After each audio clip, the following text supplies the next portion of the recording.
सालवे साहब और रोदगी साहब के आर्ग्यूमेंट्स आज के जो हैं पिटीशन के ऊपर कंक्लूड हो गए हैं और जो सिंघवी साहब हैं वो अभी आर्ग्यूमेंट उनके चालू हो गए डॉक्टर सिंघवी के। He will continue the arguments on Monday at 10 AM। Bench जो है नॉर्मली कोर्ट 10:30 खुलती है, लेकिन उस दिन 10 बजे मंडे को बेंच बैठेगी और सुनवाई करेगी।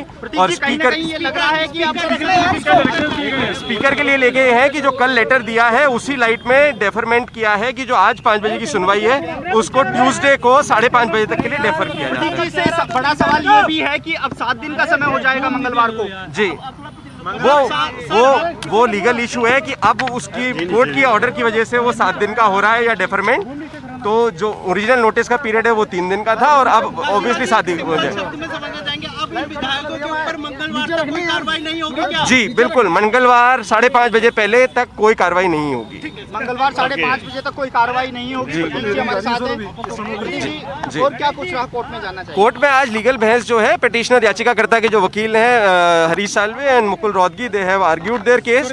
और जो रिस्पोंडेंट के लॉयर है doctor Abhishek Manu Singhvi, he has begin his argument और वो आर्ग्यूमेंट अब सोमवार को 10 बजे कंटिन्यू होंगे।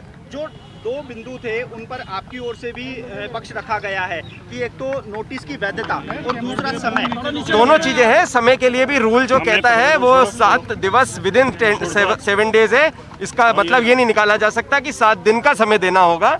तो उस पे ही कोर्ट को जो दलीलें दी जा रही हैं कि ये 7 दिवस के भीतर पक्ष वर्ड लिखा हुआ गया, ना कि 7 दिन पूरे। 7 दिन बिल्कुल जी, सोमवार को होगी सुनवाई।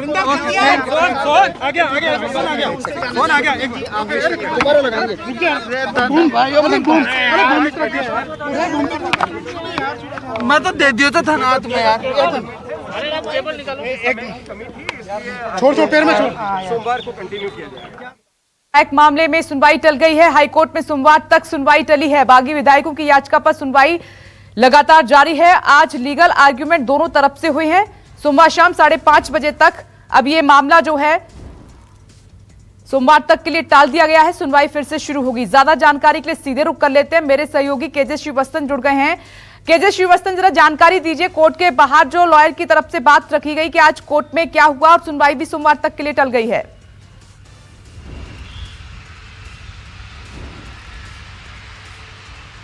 जी बिल्कुल, देखिए आज हाईकोर्ट में ये मामला 1 बजे सुनवाई के लिए आया और उसके बाद अब हाईकोर्ट ने दोनों पक्षों को सुन लिया है। सचिन पायलट खेमे से दो वकीलों ने, हरीश साल्वे, मुकुल रोहतगी, दोनों बड़े नाम है, उन्होंने सचिन पायलट का पक्ष रखा और सचिन पायलट की तरफ से ये कहा गया कि स्पीकर का नोटिस ही पूरी तरह अवैध है क्योंकि विधानसभा परिसर के बाहर विप की कोई वैलिडिटी नहीं है। इसके अलावा जो 3 दिन का ही नोटिस देकर सभी विधायकों को जवाब देने के लिए कहा गया था, उस पर भी चैलेंज किया था कि यह ऐसा नहीं होता, 7 दिन का वक्त देना चाहिए। कोरोना के वक्त आने जाने पे बंदिश है, लोगों के मेल जुलने पे बंदिश है। जबकि जो स्पीकर के वकील है उसकी तरफ से अभिषेक मनु सिंघवी अदालत में पेश हुए और उन्होंने यह बात कही कि स्पीकर का कदम पूरी तरह संवैधानिक है, स्पीकर के पास पावर है और सबसे बड़ी बात है ये प्रीमेच्योर याचिका। स्पीकर ने अभी केवल नोटिस दिया है 19 विधायकों को, यह कहा कि आप आके मुझे जवाब पेश कीजिए। तो ऐसे में अब किस आधार पर इस याचिका को स्वीकार किया जा रहा है, इस प्रीमेच्योर याचिका को? इसके बाद अदालत ने दोनों पक्षों से सभी पक्षों से पूछा कि क्या इस याचिका को अगले जो फैसला देना उसके लिए सोमवार तक स्थगित कर दिया जा सकता है क्या? सभी ने इस पर अपनी सहमति जताई और अदालत ने सोमवार को अब इस पर आगे की सुनवाई या काउंटर कोई अगर फाइल करना है किसी को तो उसके लिए इजाजत दी है। लेकिन सबसे बड़ी राहत सचिन पायलट के खेमे के विधायकों के लिए है क्योंकि आज 5 बजे स्पीकर ने कहा था कि वे इन पर कोई फैसला नहीं लेंगे। अब मंगलवार से पहले स्पीकर इस पर फैसला नहीं लेंगे, इस पर भी सहमति बन गई है। सोमवार को कितने बजे सुनवाई शुरू होगी केजे श्रीवास्तव? ये बागियों के लिए तो राहत है ही मंगलवार तक शाम तक।